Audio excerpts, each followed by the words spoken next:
Hola, gente de YouTube. ¿Cómo están? Bien. Excelente. Bueno, aquí les traigo un nuevo fanfic, o quizá no, tal vez ya lo escucharon en otra parte, o tal vez no.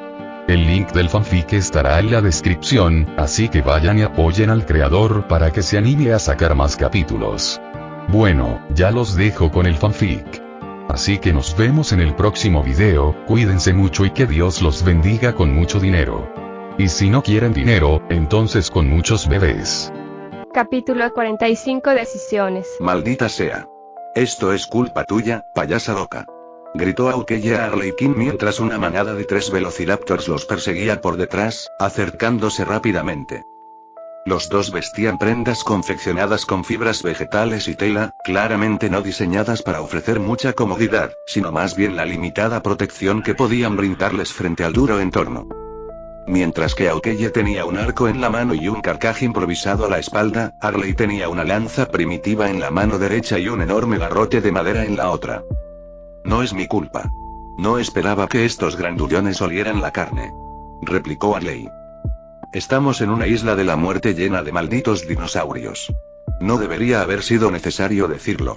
Cocinar carne en medio de una playa sobre una fogata con el viento soplando hacia el bosque era una receta para el desastre, replicó Aukeye, enojado y molesto. Mientras los dos discutían, malgastando su energía, los raptores los alcanzaron fácilmente, sus patas bípedas eran mucho más rápidas que las de los dos humanos, y justo cuando uno de ellos estaba a punto de abalanzarse sobre el cuerpo que huía de Arley, ella se giró repentinamente y clavó la punta afilada de la lanza profundamente en la garganta del raptor que se abalanzaba sobre ella, cubriendo su lanza y su rostro con sangre viscosa. Maldiciendo la misión que le habían asignado, Aukeye se dio la vuelta, preparó una flecha y la disparó rápidamente una vez que apuntó a uno de los raptores que no estaban muy lejos, dándole en el hombro. Maldiciendo de nuevo lo impreciso que era el arco, lo arrojó a un lado. «Toma», gritó Arley, soltando la lanza por un momento para lanzarle el garrote que tenía, el cual él atrapó sin esfuerzo y estrelló directamente contra la cara del raptor al que había disparado y que no dejaba de avanzar. Mientras esos dos golpeaban y apuñalaban hasta la muerte al último raptor de la pequeña manada, muy abajo en la playa, hacia el pantano, se podía ver a un trío de hombres, específicamente, el trío de hombres que seguía de Volkov, huyendo de todo tipo de criaturas. Hormigas voladoras del tamaño de un puño, serpientes tan largas como un coche y lo suficientemente grandes como para engullir a 2 hombres adultos enteros, cocodrilos que podían aplastar y destruir coches con facilidad, y, por desgracia para ellos, estaban a punto de encontrarse con uno de los peores habitantes que habitaban el pantano. El Caprosuchus. Surgiendo del pantano como una bala veloz, el capro abrió sus fauces de par en par y, ante la mirada atónita de 2 de los hombres, vio cómo arrebataba a su amigo y volaba más allá de ellos. Antes de que pudieran reaccionar, una titanoboa surgió de la hierba alta cercana, clavando sus colmillos venenosos, afilados como dagas, profundamente en uno de los 2 hombres restantes. Al ver morir a 2 de sus amigos y sin escapatoria, el hombre superviviente cambió de dirección y corrió hacia el este, intentando esquivar a la boa y al capro que lo matarían fácilmente, cuando, una rana gigante saltó de entre la hierba alta y cayó accidentalmente sobre él, dejándolo inconsciente. Para su desgracia, fue devorado por un pequeño grupo de hormigas gigantes. En toda la isla, otros jugadores estaban teniendo comienzos igualmente difíciles mientras exploraban la isla y se enfrentaban a los numerosos peligros que acechaban donde la vista no alcanzaba a ver. Mientras tanto, Black Widow, Kyle, Volkov, Mr. Freeze y otros nuevos jugadores luchaban por sobrevivir en la ciudad submarina de Rapture. Tras un encuentro cercano a la muerte con un Splicer, el Dr. Victor Fries, ahora armado con una llave inglesa, tuvo que abrirse paso a golpes entre uno de los muchos habitantes dementes que llamaban hogar a Rapture. Subió las escaleras y pronto se encontró frente a una máquina de plásmidos, pasando junto a varios carteles. Elige tu plásmido y evoluciona. La extraña máquina con 2 estatuas de hermanitas posando a su lado. Agarró una botella que decía Electrovolt y que tenía una jeringa acoplada al recipiente. Sintiendo una extraña compulsión, agarró la jeringa, extrajo todo el líquido rojo y, con una profunda respiración, se la clavó bruscamente en la muñeca, sin sentir ningún control sobre su cuerpo mientras este presionaba manualmente la jeringa, bombeando todo el líquido a su torrente sanguíneo. De repente, su mano comenzó a convulsionarse mientras sus venas brillaban de un azul intenso. Sintió pánico al percibir cómo la energía recorría su cuerpo junto con un ardor agonizante, y ante sus ojos, la electricidad pareció saltar entre sus manos y ascender por su cuerpo. Sin seguir teniendo control sobre su cuerpo, observó horrorizado cómo este caminaba hacia atrás, acercándose cada vez más a la barandilla. Entonces Atlas habló apresuradamente por la radio que llevaba en la cadera. Tranquilos. Su código genético está siendo reescrito, solo aguanten y todo saldrá bien. Fue entonces cuando sus manos se aferraron a la barandilla. La electricidad pareció danzar sobre el metal con su contacto, y con los ojos muy abiertos, observó cómo su cuerpo, sin control alguno, saltaba por el borde, haciéndolo caer en picado al suelo. Con un golpe seco, perdió el conocimiento. Ninguno de los demás tuvo una mejor experiencia con su primera inyección de plásmidos, ya que les quitaron el control durante la escena. Si bien algunos tenían interés en lo que los plásmidos podían hacer y que eran, nadie tenía más interés que el propio Víctor, ya que los plásmidos y cualquier investigación derivada de ellos bien podrían ser la respuesta que buscaba. Con la vista nublada, abrió los ojos con dificultad durante unos instantes mientras oía voces que hablaban sobre él. Este pececito parece que acaba de perder la virginidad, me pregunto si todavía le queda algo de Adán. Al observar a los dos que estaban sobre él, los reconoció como idénticos al desquiciado que lo había atacado hacía apenas unos minutos. Sus cuerpos y ropas estaban cubiertos de sangre y mugre, y llevaban una extraña máscara de conejo que les cubría la mitad superior del rostro. En sus manos sostenían tubos doblados y ensangrentados. Justo cuando Víctor estaba a punto de preocuparse por lo que le harían, un ruido extraño resonó en la habitación, y los dos locos, Splicers, como los llamaba Atlas, parecieron asustarse. ¿Oíste eso? Vamos a molestar.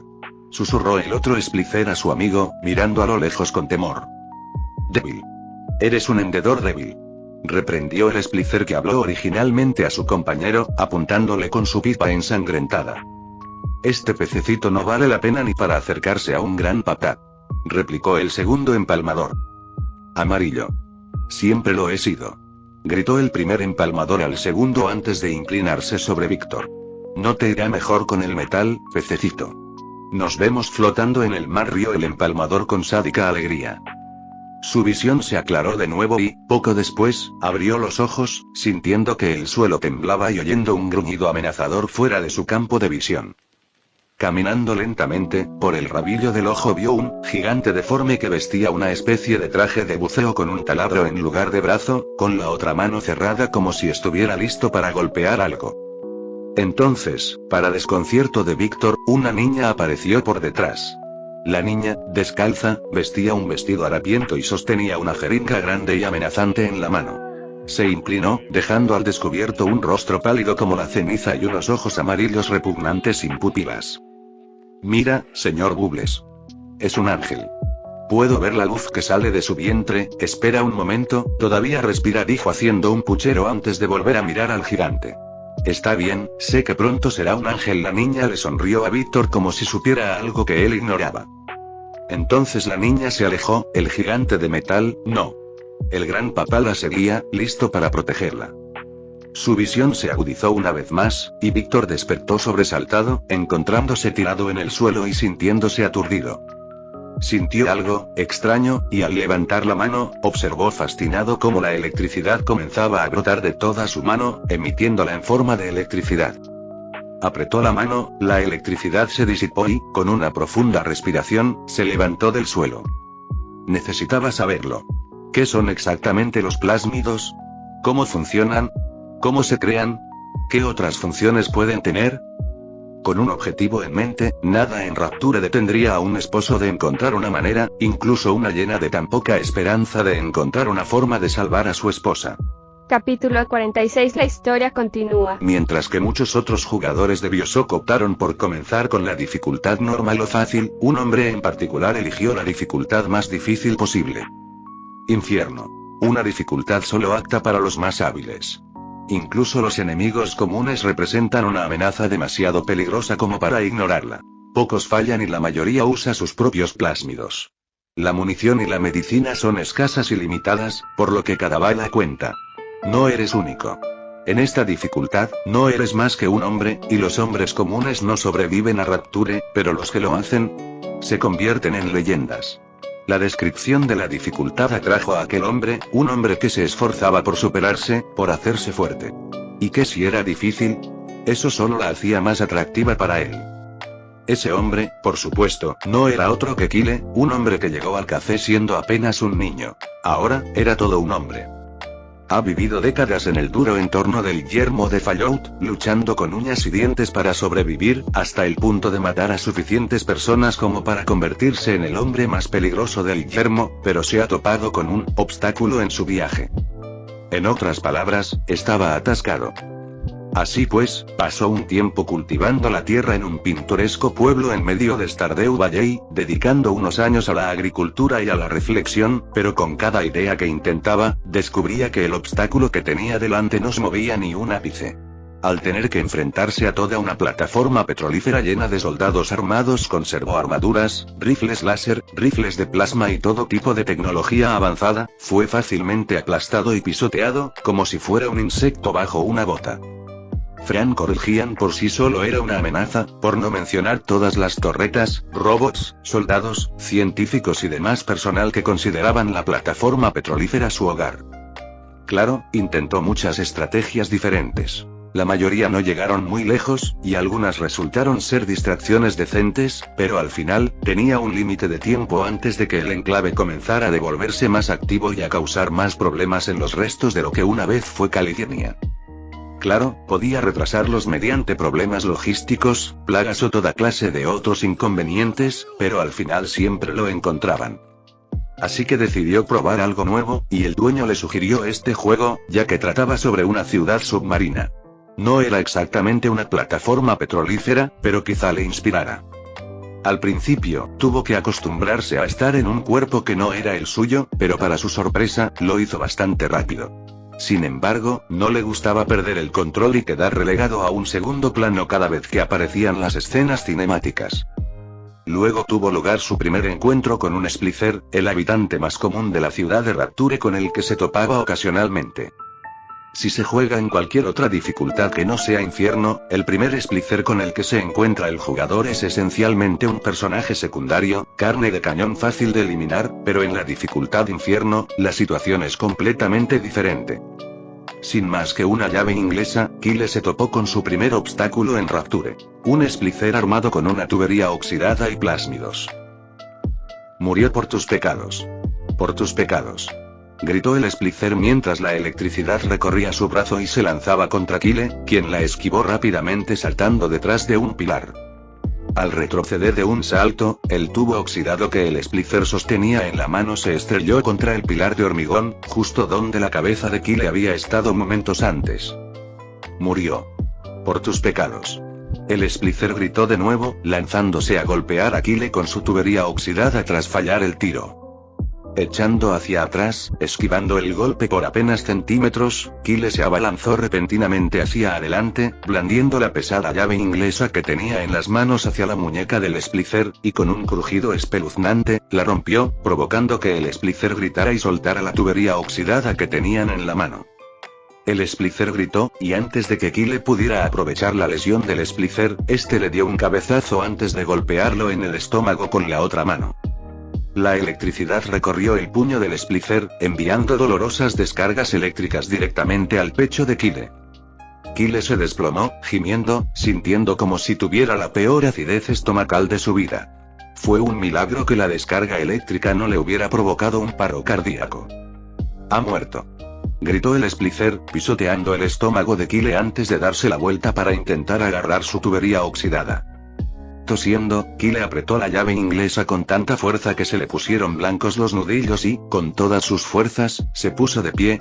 Aprovechando que el Splicer estaba de espaldas, alzó la llave y la bajó con todas sus fuerzas, destrozándole la cabeza.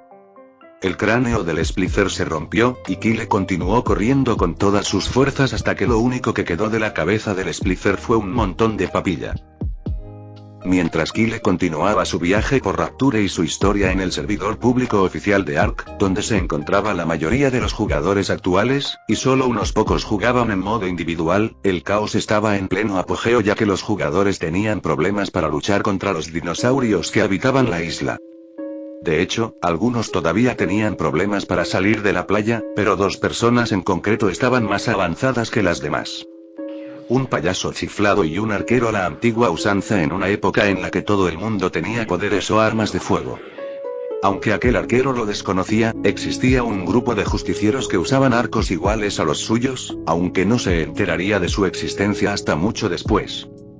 En ese momento, ambos estaban instalados en una pequeña cabaña de paja, un refugio sencillo que los implantes les habían ayudado a crear, y con bastante facilidad, además. Si bien a Arley no le sorprendió ni impresionó demasiado la tecnología y la utilidad que ofrecía el implante, Aukeye pensaba de forma diferente y se preguntaba qué otro tipo de tecnología existía y, de ser posible, si podría replicarla y hacérsela llegar a Fury. Luego estaban los obeliscos gigantes flotando en el cielo. Ha estado intentando acercarse a una de ellas, la que brillaba con una luz roja, pero cada vez se encuentran con algún tipo de obstáculo. Incluso se toparon con un lagarto acuático gigante, un Spinosaurus. El espino era lo suficientemente grande como para aplastar y destrozar un autobús con facilidad, y se movía sorprendentemente rápido. Podía ir a lo largo de la playa e intentar alcanzar los otros obeliscos, pero estaban demasiado lejos y tenía poco tiempo. Fury esperaba un informe para el final del día, y prefería darle buenas noticias. Dios sabe que ya estaba bastante paranoico con ese café y su dueño. Además, cuanto más rápido consiguieran que Fury fuera buscado, más rápido podría regresar a casa. Suspirando, miró hacia un rincón de la choza, donde Arley estaba inclinada sobre una mesa con un mortero y una maja, preparando narcóticos a partir de carne podrida y bayas narcóticas. Soltó una carcajada como una loca mientras un gran pájaro no volador se frotaba contra su muslo. De repente, dejó de reír a carcajadas y se volvió hacia el dodo, arrullándolo como una madre a su bebé. Dios, odio mi trabajo, se lamentó Aukeye por su destino y las estresantes misiones que su jefe siempre parecía asignarle. Capítulo 47. Un encuentro entre villanos y un insensible. Transcurrieron horas y horas mientras los jugadores participaban en diversos juegos. Kyle, Black Widow, Volkov y Mr. Freeze están jugando a Bioshock, descubriendo la ciudad de Rapture y los horrores y secretos que pueblan la ciudad submarina de Man. Los hombres de Volkov, Aukeye, Arley y varios otros clientes estaban jugando a Ark Survival Evolved, teniendo que luchar con uñas y dientes para sobrevivir en la inhóspita isla envuelta en misterio, ya fueran los obeliscos, los especímenes de implantes y las notas que habían comenzado a encontrar en las playas de la isla. Mientras tanto, Hiedra Venenosa, Cocodrilo Asesino y Cosa del Pantano continuaron sus viajes a través del páramo californiano de Fallout. Hiedra Venenosa evitó la trama principal, considerando más provechoso explorar ruinas de antes de la guerra en busca de pistas sobre el Heck. Waylon, también conocido como Killer Croc, estaba disfrutando de la sensación de ser humano por primera vez en su vida, donde la gente no lo miraba como si fuera un monstruo, y él no tenía que ser un monstruo. Por otro lado, Swamp Thing era una planta viviente, así que en Fallout solo le importaba la naturaleza. Nada más tenía importancia. Ayudar a Poison Ivy estaría en consonancia con sus objetivos de garantizar que la naturaleza no sufriera daños ni destrucción en la Tierra. Pero aunque algunos puedan pensar que Swamp Thing es una criatura simple y aburrida, eso está muy lejos de la realidad. Su inteligencia era similar a la de un humano. Simplemente carecía de comprensión. No se molestó en aprender la moral y las enseñanzas del hombre, prefiriendo en cambio las enseñanzas de la naturaleza y de la madre naturaleza. En cualquier caso, estaba aprendiendo en el mundo de Fallout mientras vagaba por el páramo en un cuerpo humano. Aprendió sobre la muerte, el hambre, el dolor, la alegría e innumerables otras emociones y sentimientos humanos. Aprendió sobre la crueldad humana y la esperanza. Aprendió sobre las debilidades y las fortalezas del hombre. Antes, veía a la humanidad como simples cucarachas que se negaban a extinguirse, garrapatas que debían ser extirpadas del pelaje de un animal. Ahora, Aún las veía como simples insectos que debían ser aplastados, pero ahora comprendía sus motivaciones y que algunos, aunque muy pocos, eran capaces de hazañas magníficas. Solo esos pocos insectos se veían arrastrados por la carne inservible que los rodeaba. Tras el cierre de la tienda, todos los villanos se reunieron una vez más en el jardín de Hiedra Venenosa. El ambiente era sombrío a medida que los villanos iban llegando uno tras otro y encontraban algún lugar donde sentarse. Todos permanecieron sentados en silencio, contemplando los extraños mundos en los que se encontraban inmersos. Cuando Hiedra Venenosa entró en la habitación, estaba claramente absorta en sus pensamientos, con la mente en otra parte. Cuando alzó la vista, se percató de que todos estaban reunidos frente a ella. Asintiendo en señal de reconocimiento, extendió la mano, y enredaderas brotaron del suelo y las paredes para formar un banco donde sentarse. Con un gesto de la mano, el banco rodeó a todos, formando un círculo que permitió que todos se sentaran. Arley se levantó contenta del suelo y se sentó en las lianas, mientras que las entidades más grandes de la habitación, Mr. Freeze con su traje criogénico, Swamp Thing y Killer Croc, permanecieron de pie. Bueno, y empezó Ivy, intentando entablar una conversación para romper el incómodo y ensordecedor silencio que cubría la habitación. Arley, el payaso siempre enérgico y alocado, fue el primero en hablar. No creerías lo que hay en ese juego de Ark Survival Evolved. Hay dinosaurios de verdad. Y son impresionantes. Y no te lo creerías, pero conocí a un tipo. Ay, Dios mío, y no me digas que lo hiciste otra vez, Arley. Te juro que no soporto a los hombres con los que te acuestas. Exclamó Catwoman con un suspiro, imaginando a los hombres con los que Arley había estado hasta el momento. King Shark, Scarecrow e incluso Penguin salieron en algún momento con la payasa loca, aunque todos terminaron dejándola después de que ella demostrara ser demasiado para ellos. Luego estaba el Joker, el payaso original completamente desquiciado, obsesionado con el caballero oscuro de Gotham, que trataba a Harley como un simple juguete y una distracción que solo contribuía a obstaculizar a su verdadero amante gay, Batman. Catwoman no pudo evitar hacer una mueca al pensarlo, aunque no negaría que cualquiera que terminara con Bruce pasaría una noche inolvidable con lo que tenía entre manos y la habilidad para dejar a cualquier mujer en éxtasis. Al fin y al cabo, ella lo sabía por experiencia propia. Aunque, por supuesto, no estaba destinado a ser. Después de todo, seguía siendo una mujer cleptómana y codiciosa, una ladrona de renombre mundial conocida por robar esculturas, pinturas y artefactos de valor incalculable, solo para que Batman la detuviera y devolviera la mayoría de los objetos robados. Tal vez debería presentarle a Harley a Bruce, a ver si él puede hacerla entrar en razón. O al menos, lo más posible, en su caso. Dudaba que hubiera algo que pudiera calmar a la payasa loca, aparte del sexo, claro. ¿Qué? No. Gritó Harley, desconcertada y fingiendo estar ofendida, antes de explicar. No, lo que quise decir es que encontré a un tipo. Al parecer, es nuevo en el café y necesitaba ayuda para acostumbrarse a todo, así que lo ayudé, para que pudiera servirme de mejor escudo humano, susurró Harley la última parte, aunque todos en la habitación la oyeron y negaron con la cabeza, exasperados. ¿Hay algo más interesante sobre el juego? Aparte de que aparentemente hay dinosaurios, preguntó Ivy. Ah, sí. Aukeye y yo, o como se hace llamar el tipo y usa ese nombre de usuario, encontramos unas ruinas pequeñas con los diarios de una mujer llamada Elena. Los diarios parecían estar numerados, pero no les encontré sentido, ya que parecían formar parte de una serie. Aunque uno de ellos era un dossier sobre algo llamado Liopleurodon, sea lo que sea, comentó. ¿No lo leíste completo?, preguntó Catwoman, confundida. Bueno, nos perseguía un enjambre de hormigas gigantes voladoras, así que no teníamos ninguna posibilidad, explicó Harley encogiéndose de hombros y recostándose en las lianas sobre las que estaba sentada. Negando con la cabeza, la mirada de Ivy se dirigió a otra persona, Víctor, cuyos ojos estaban vidriosos, su mente perdida en sus pensamientos y completamente desconectada de la conversación actual. «Víctor», gritó Ivy, llamando su atención. Víctor salió de sus pensamientos y fijó la mirada en Ivy. ¿Sí?, preguntó. ¿Cómo es Bioshock? Todos hemos visto los tráileres, pero como todos sabemos, no revelan toda la verdad, preguntó y comentó Ivy. Ni dioses ni reyes.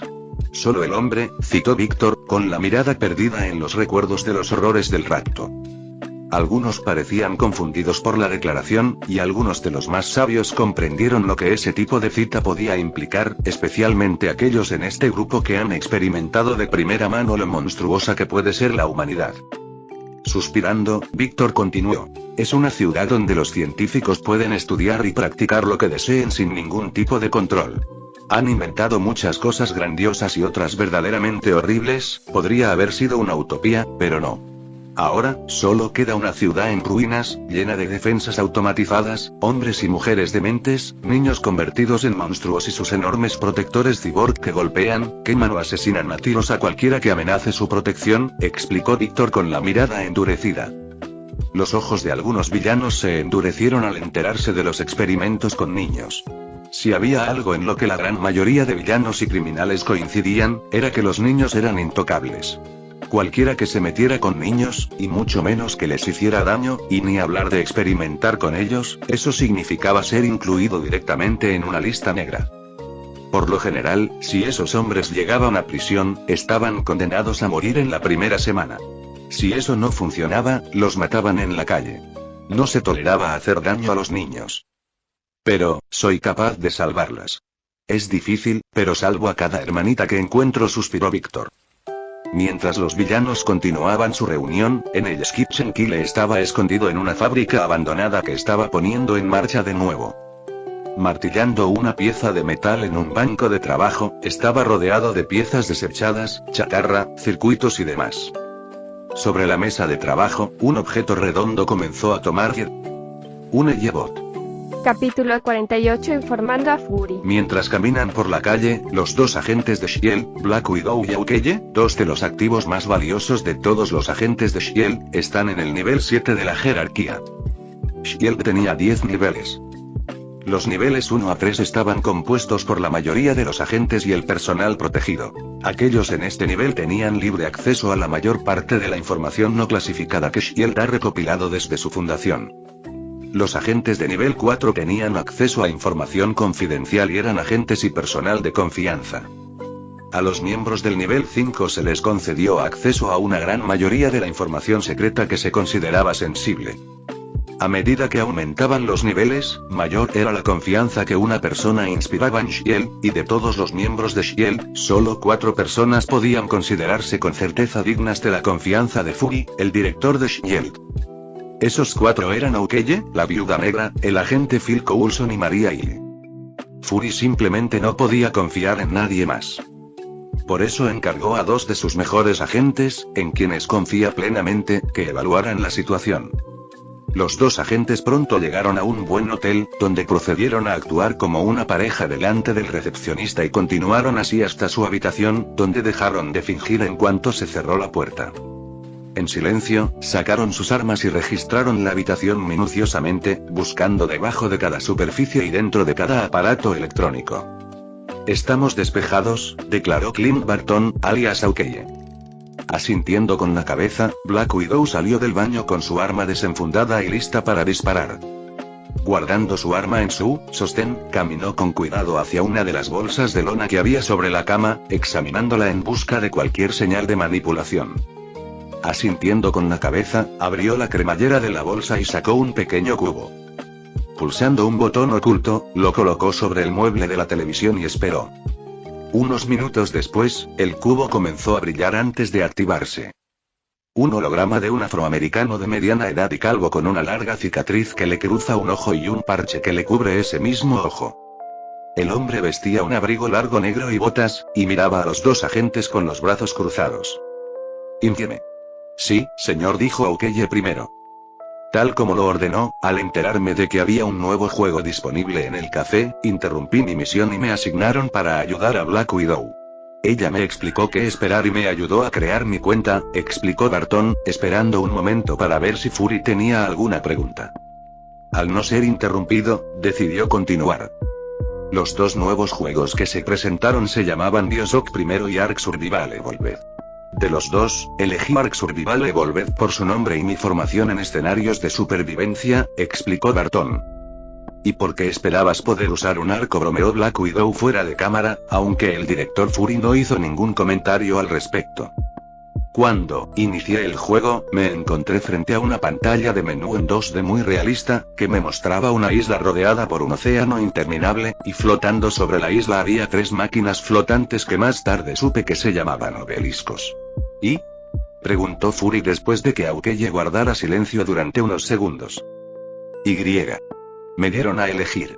Jugar en modo individual o unirme a un servidor, del cual solo había una opción. El servidor público oficial, continuó Barton, pero Fury lo interrumpió. ¿De verdad usa términos de videojuegos para describir todo esto? ¿Acaso son solo una especie de entretenimiento para alguna entidad alienígena perversa? Preguntó Fury, desconcertado, ya que, según todos los indicios, y como Black Widow ya había informado, estos juegos sonaban más a mundos reales que a cualquier tipo de juego del que hubiera oído hablar. Tocando un pequeño aparato en su bolsillo, se preguntó si debía llamar a una vieja amiga para preguntarle si había oído hablar de él, pero ella era su último recurso. Un truco para arruinarle la partida. Continúen, ordenó Fury. Asintiendo con la cabeza, comenzó. Pensando que sería mejor si contara con la ayuda de los otros clientes del café, por supuesto, opté por acudir al camarero, y ahí fue donde todo empezó a torcerse. ¿Cómo es eso?, preguntó Fury. Resulta que la isla no era para nada sencilla. Toda la isla está infestada de dinosaurios, y quiero que sepas que quiero un aumento, le dijo Aukeye a su jefe con una mirada fulminante. Entendido. ¿Qué más?, preguntó Fury. Aparte de eso, terminé trabajando con Harley, explicó Aukeye con cansancio. Con expresión de confusión, Viuda Negra explicó. Harley Quinn, la ex amante del payaso loco de Gotham. Miró a Viuda Negra y le preguntó. ¿Por qué no has informado sobre la identidad de los demás clientes? Porque estaba concentrada en el juego, como me dijiste, respondió Black Widow con sarcasmo. Fury se limitó a fulminar con la mirada. De acuerdo. Redactaré un informe y te lo enviaré mañana por la mañana, le informó Black Widow con un suspiro. Bien, ¿qué más?, preguntó Fury antes de volver a centrar su atención en Aukeye.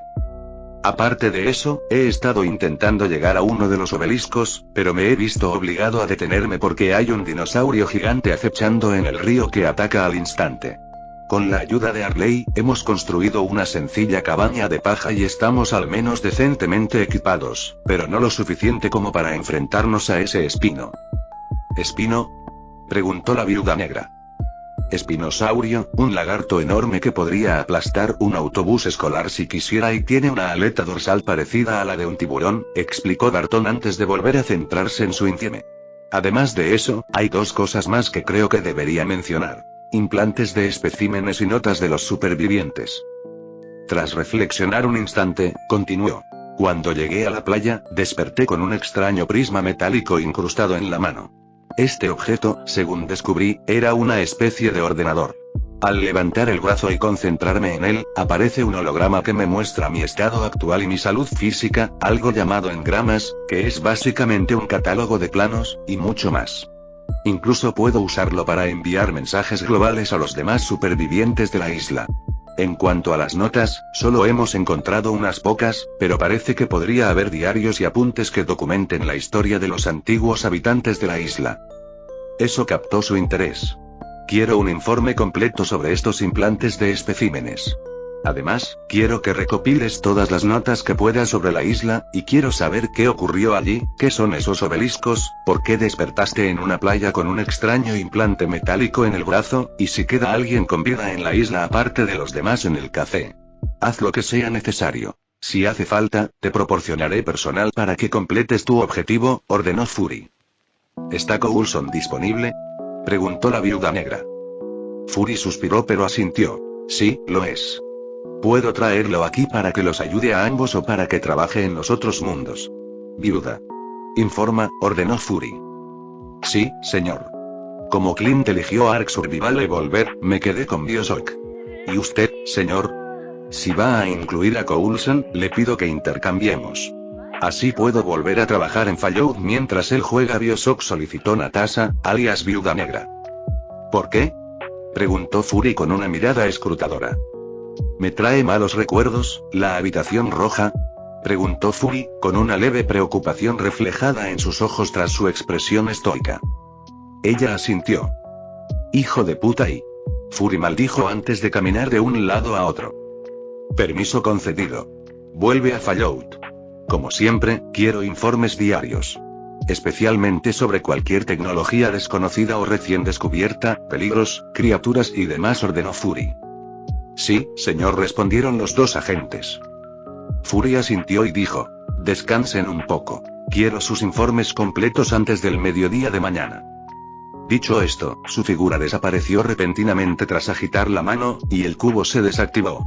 Capítulo 49. Agente Coulson. Sentado en la terraza de una cafetería con un periódico, se podía ver a un hombre con un elegante traje disfrutando de una buena taza de café mientras observaba a un multimillonario, en particular, un reconocido vendedor de armas y tecnología militar. El hombre lucía un peinado llamativo y perilla, y estaba rodeado de paparazzi y fotógrafos que querían una foto rápida y que el multimillonario respondiera algunas preguntas. Dio un sorbo a su café cuando, de repente, el auricular que tenía junto a la oreja vibró. Dejó la taza de café, extendió la mano y la golpeó suavemente. «¿Hola?», preguntó alegremente, con una sonrisa siempre presente en su rostro. «Coulson», dijo una voz femenina. «¿Y ya?», preguntó Coulson. «Te van a reasignar», dijo Id con voz aparentemente monótona y profesional. «¿Por qué?». «Creía que Fury me quería en Stark», preguntó Coulson, arqueando una ceja con confusión mientras miraba al arrogante playboy que se deleitaba con la atención de quienes lo rodeaban. «Otro agente puede ponerse en contacto con él o con Stane para facilitar el acuerdo. Mientras tanto, Fury quiere que ayudes a Viuda Negra y a Ojo de Halcón en su misión actual», explicó Id. «¿Qué? ¿Por qué el director nos necesitaría a los tres para una misión?», preguntó Coulson, confundido. «Black Widow te informará de los detalles. Le han facilitado este número y se pondrá en contacto contigo pronto. Buena suerte, Coulson», declaró Id antes de finalizar la llamada. Coulson suspiró, apuró el resto de su café y esperó. Transcurrieron 2 horas mientras estaba sentado en la cafetería antes de que Black Widow finalmente lo llamara. «¿Coulson?», preguntó la Viuda Negra. «Hola a ti también, Natasha. Id dijo que me reasignarán para ayudarte», preguntó Coulson después de saludar a su compañera agente. «Así es, aunque espero que estés preparado. Te envío el lugar de encuentro, nos vemos pronto». Natasha se despide, dijo antes de colgarle tan repentinamente como lo había hecho María Hill ese mismo día. Unos instantes después, recibió un mensaje de texto con una dirección. «Al menos está cerca», suspiró Phil Coulson mientras se levantaba de su silla y tiraba el periódico. Subió a una camioneta SUV negra con vidrios polarizados y condujo hacia el otro lado de la ciudad, justo a las afueras de Hell's Kitchen. Agradeció que ella no le hubiera dado un lugar que estuviera realmente en Hell's Kitchen, ya que lo más probable era que su coche hubiera desaparecido para cuando terminara de hablar con Black Widow. Al llegar a un hotel de aspecto sospechoso, Coulson no pudo evitar suspirar, ya que, conociendo la zona de Hell's Kitchen, era probable que el hotel fuera una tapadera o un escondite para alguno de los criminales que consideraban Hell's Kitchen su hogar. Al salir de su coche y dirigirse hacia la entrada, descubrió que el ascensor estaba fuera de servicio, por lo que tuvo que subir 3 pisos por las escaleras antes de finalmente llegar a la habitación del hotel donde se alojaban Natasha y Clint. Tras llamar a la puerta y no obtener respuesta, la empujó y enseguida se encontró con una pistola apuntándole a la sien. «¿Natasha?», preguntó Coulson, mirando al pelirrojo que tenía una pistola apuntándole a la cabeza. «Solo me aseguraba», dijo con indiferencia antes de retirar el arma. Soltó el aire que estaba conteniendo. Se ajustó la corbata para relajarse un poco mientras Natasha se acercaba a una de las camas y se sentaba. Tras cerrar la puerta con llave, miró a su alrededor un instante antes de preguntar: «¿Dónde está Clint?». «Vamos, cuando lleguemos a nuestro destino», dijo, poniéndose unos zapatos antes de añadir: «Les informaré de todo lo que ocurra en el camino». Suspiró. «Y no me digas que va a ser uno de esos días, ¿verdad?», preguntó Coulson con un suspiro, solo para recibir un asentimiento de Natasha, lo que hizo que su suspiro de agotamiento fuera aún peor. «Deberías pedirte unas vacaciones», comentó Natasha. «¿De verdad crees que no he presentado ya una solicitud?», preguntó Coulson, cansado. «Déjame adivinar. ¿Fury?». Coulson asintió. «Fury». Los dos abandonaron poco después el hotel en el coche de Coulson, y Black Widow comenzó a explicarle a Coulson en qué se estaba metiendo. «Espera, ¿qué? ¿Qué quieres decir con que vamos a una tienda aparentemente mágica que nos permite jugar a juegos que nos envían temporalmente a otros mundos? Y no solo eso, sino que, al parecer, casi todos estos supuestos juegos son algún tipo de mundo mortal o nos meten en una situación jodida, y le pediste a Fury que me enviara a uno que, por alguna razón, no podías controlar? Preguntó Coulson, completamente confundido y desconcertado por la información. Sí, suena bastante acertado, comentó Natasha, provocando que Coulson se reclinara aún más en su asiento, lo que la hizo reírse entre dientes por la desgracia de su amigo. No te preocupes, solo no olvides que esta es una asignación indefinida hasta que Furty decida lo contrario, comentó, haciendo que el hombre gimiera aún más. Pronto llegaron a su destino, donde el experimentado agente, con años y años de experiencia, se quedó paralizado al ver al alienígena flotando detrás del escritorio de un cibercafé. Era el alienígena o mutante de aspecto más exótico que jamás había visto, y cuando los dos entraron en la tienda, la extraña pizarra metálica hizo que la cabeza del ser aparentemente cósmico se girara para mirarlos a ambos antes de hablar con una voz extrañamente etérea y de sonoridad antigua. Hola, arañita. Veo que has traído otra víctima a mi maravilloso café. El halcón está justo ahí, y ya ha pagado por los 3. Espero que tengas una experiencia de juego maravillosa, hijo de Cole, dijo la entidad cósmica. ¿Cómo sabes mi nombre? Preguntó Coulson, preocupado, pero la entidad pareció ignorarlo mientras la pizarra metálica de su cabeza se enderezaba. ¿Estamos seguros de que no es algún tipo de máquina o construcción alienígena? ¿Como ese traje metálico de Asgard? Pensó Coulson para sí mismo, sin querer hablar en voz alta y atraer de nuevo la atención de la criatura. Natasha se acercó al lugar donde Clint estaba sentado tan recto como una estatua, mirando fijamente una pantalla blanca, pareció ignorarlo y se sentó. ¿Por qué? Empezó a decir Coulson, pero Natasha lo interrumpió. No te preocupes por eso. Cada vez que entramos en un juego, dejamos nuestros cuerpos atrás. ¿Y eso no te preocupa? Preguntó Coulson, preocupado. Claro que sí, pero como descubrimos, no podrás hacerles nada a los que están en los juegos. Intenta tocar a Clint. A ver qué pasa, le dijo Natasha a Coulson, señalando a su amigo, que parecía una estatua y estaba congelado en el lugar junto a ellos. Mirando alternativamente a sus dos amigos, suspiró y extendió la mano para tocar a Clint, descubriendo que, extrañamente, su mano se detenía justo antes de su cuerpo, incapaz de tocarlo. ¿Por qué no puedo tocarlo? Preguntó Coulson, confundido, mientras su mano tocaba lo que parecía una barrera. No tengo ni idea, pero cada vez que entramos en el juego, nuestros cuerpos quedan atrás y rodeados por una especie de barrera que parece impermeable al daño. Natasha se encogió de hombros como si de alguna manera se estuviera acostumbrando a esta locura. ¿Cómo es que nada de esto te concierne? Preguntó Coulson, sorprendido. Esto está lejos de ser lo más impactante. Esperen. Se pone peor, afirmó Natasha, sonando como una loca. Coulson la miró como si lo que acababa de decir fuera una locura, y no pudo evitar pensar que, una vez terminada esta misión, iba a tener esas malditas vacaciones, le gustara o no a Fury. Capítulo 50. El agente Coulson sufre en Bioshock. Corriendo por la ciudad submarina de Rapture, Coulson respiraba con dificultad mientras esquivaba a los numerosos Splicers que intentaban matarlo. Dándose la vuelta brevemente, un rayo eléctrico salió disparado de su mano izquierda e impactó en el pecho de uno de los Splicers que lo perseguían, haciéndolo convulsionar y desplomarse, y tropezando con algunos otros que venían detrás. Sin perder ni un instante, levantó el revólver que tenía en la otra mano y lo amartilló, disparando a uno de los Splicers que lo perseguían en el pecho, provocando que se desplomara muerto. Con extrema precisión, cada disparo del revólver acababa con una vida o dejaba a uno de los Splicers en el suelo, desangrándose. En el momento en que tuvo que recargar, enfundó la pistola y sacó una llave inglesa. Retrocediendo ante el golpe de uno de los Splicers, Coulson se abalanzó sin piedad, aplastando la muñeca del Splicer y obligándolo a soltar la tubería. Antes de que pudiera sacar más provecho del error del Splicer, tuvo que agacharse cuando otro Splicer intentó agarrarlo.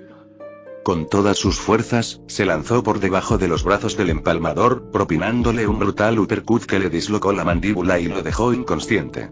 Fue entonces cuando el empalmador, al que había golpeado momentos antes, recobró el sentido y se abalanzó sobre Coulson, gritando: «¡Me quema! ¡Ayuda! ¡Ayúdenme!». Logrando zafarse de la garra del Splicer, Coulson blandió la llave inglesa con todas sus fuerzas, aplastando el cráneo del Splicer y acabando con su vida. La herida en la cabeza del Splicer hizo brotar sangre y materia cerebral sobre la cara y el pecho de Coulson. Apartando el cuerpo de encima, Coulson se levantó lo más rápido posible, esquivando el golpe de otro Splicer antes de agarrarle el brazo y usar un rayo eléctrico para inundar su sistema con electricidad, haciéndolo convulsionar y soltar su ar.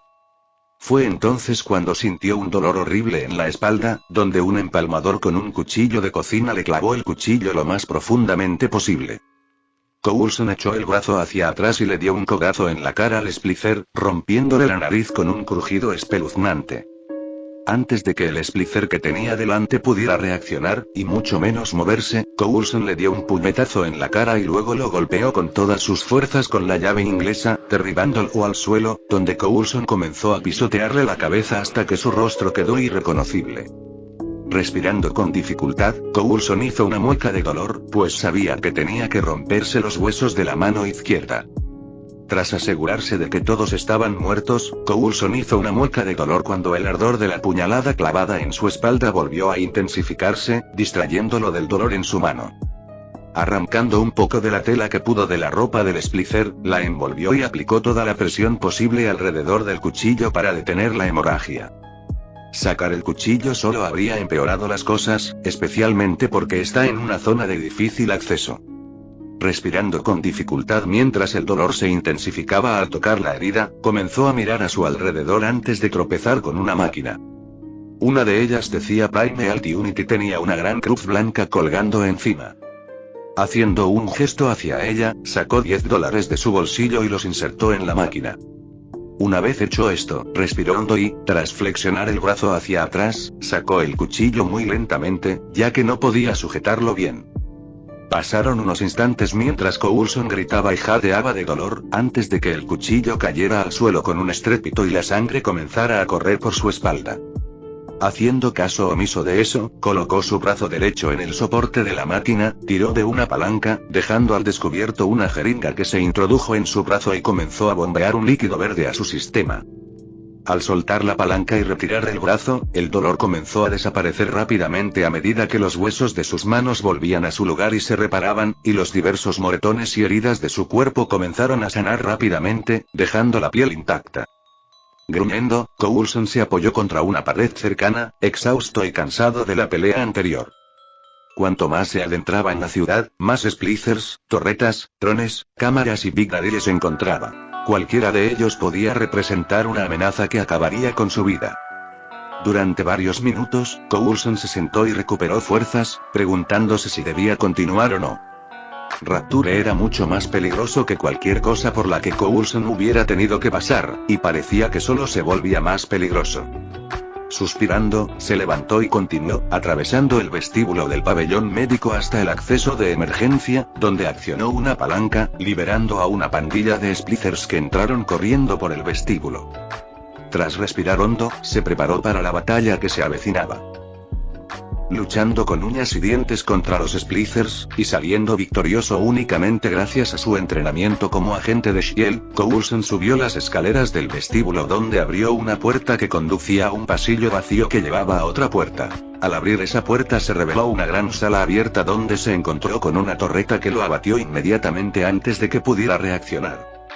Jadeando repentinamente en busca de aire, Coulson cayó de una cámara Vita, ahora con vida. Solo durante unos instantes Coulson sintió el dolor y la muerte, pero incluso entonces fue suficiente para que el hombre sudara frío y sintiera escalofríos, al borde de un ataque de pánico. Cambio de punto de vista al observar la escena desde una perspectiva general, no pude evitar preocuparme ligeramente al ver la reacción de Coulson ante su primera muerte. El hombre estaba al borde de un ataque de pánico en toda regla. Frunciendo el ceño, extendí la mano y lo tranquilicé a la fuerza. No tengo ni idea de cómo lo hice, simplemente sentí que era algo que podía hacer, así que lo hice. Una vez que se calmó por completo, lo dejé tranquilo y volví a trabajar en mis otros proyectos mientras este fragmento seguía observando. Mi trabajo en los juegos siguió avanzando a pasos agigantados a medida que concentraba casi todos los fragmentos de mi mente en trabajar en ellos. Terminé los mapas Tierra Quemará, Aberrante y Extinción para Ark Survival Evolver, añadiendo 43 nuevas criaturas con variaciones para algunas de ellas, 128 nuevos engramas y 6 nuevos jefes. Eso sin incluir todos los nuevos consumibles, notas de supervivientes, expedientes y demás contenido que se podía explorar en ambos mapas nuevos, entornos completamente diferentes a los de la isla.